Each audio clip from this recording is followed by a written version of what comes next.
wabarakatuh. Halo teman-teman semuanya, perkenalkan kami dari kelompok sejarah. Hari ini kami ingin membahas tentang asal-usul adanya Jalan Lagua. Sebelumnya perkenalkan, nama saya Samara Safa. Nama saya Suryatati Fadiawan. Nama saya Yani. Saya Alisa. Nama saya Darmanika Putria. Saya Farafela. Orang Jakarta Utara tidak asing dengan nama Lagua, sebuah nama kelurahan di Kecamatan Koja, Kota Administrasi Jakarta Utara yang luasnya 157,99 hektar dan terletak tidak jauh dari Pelabuhan Tanjung Priok. Bisa dibilang berharap-harapan. Nama Lagoa merupakan kosakata dari bahasa Portugis yang dijadikan potonimi di wilayah Tanjung Priok, Jakarta Utara.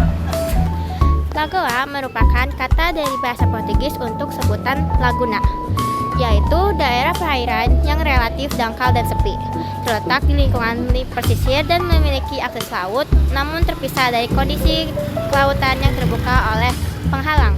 Terbentuk sandi dan shingly waveboard seperti gundukan pasir, pulau penghalang dan terumbu karang. Di setiap negeri-negeri bekas koloni Portugal atau komunitas negara-negara berbahasa Portugis yang disebut Comunidade dos Países da Língua Portuguesa atau CPLP, seperti Brazil, Angola, Guinea-Bissau, Mozambik, São Tomé et Príncipe, Tanjung Verde, dan Timor Leste, serta Guinea Khatulistiwa ditemukan nama toponimi Lagoa. Ini sebuah kewajaran sebab di mana Portugis berpijak terutama di daerah pesisir pantai, maka di situ akan ditemukan nama Lagoa. Namun tidak banyak orang Jakarta Utara yang tahu bahwa nama Lagoa selain merupakan nama tempat toponimi yang diberikan oleh Portugis, juga merupakan nama seorang jagoan asal Bugis yang pernah menjadi penguasa.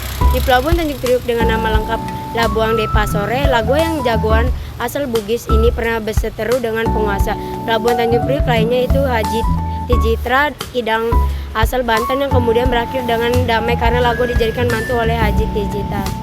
Kisah Lagoa ini terkait dengan keberadaan Pelabuhan Tanjung Priok, yaitu sejak zaman Belanda. Selain sebagai lumbung ekonomi, Pelabuhan Tanjung Priok juga dikenal luas sebagai daerah dunia hitam. Segala macam latar belakang etnis memanfaatkan Pelabuhan Tanjung Priok sebagai lumbung uang.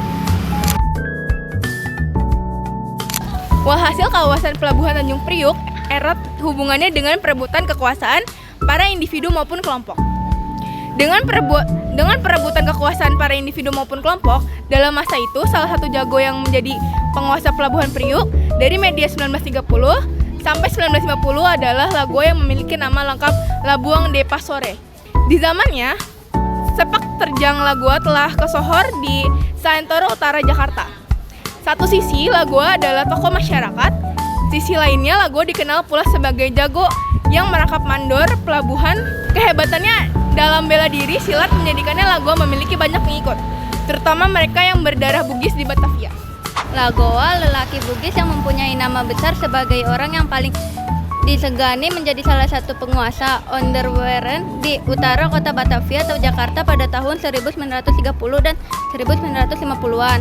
Namanya muncul dari sebutan penduduk di antara para jago dan jagoan di Pelabuhan Tanjung Priok, daerah ekonomi yang menjadi tempat gula untuk semut-semut sekaligus rendezvous bagi orang-orang yang memiliki nyali besar, imbuh budayawan yang juga praktis silat Betawi Gaje Nawi. Dalam buku Lagoa, Jejak Jago Bugis di Tanah Batavia 2018. Kehebatan dari Lagoa, kata Gaje Nawi, tak lain karena dirinya yang seorang Bugis yang memegang erat nilai-nilai Mesope merantau, yang mana Mesope bagi orang Bugis dimaknai dengan proses mematangkan diri sembari mencari pengalaman untuk bekal hidupnya. Berkat itu, tanah yang penuh kekerasan seperti Tanjung Priok dapat ditaklukkan. Lebih lagi, sebagai seorang Bugis memegang teguh tanggung jawab dan setia kawan. Perihal tradisi ini bukan cuma pesan kosong belaka. Budayawan Bugis Febi Triadi melihat tradisi itu sebagai proses mematangkan diri. Jika diteropong dari segi budaya, makna di masa lalu itu sejalan dengan tradisi pelaut Bugis yang diharuskan memiliki banyak keahlian, seperti memperluas jaring persahabatan, keakraban, dan kekuasaan.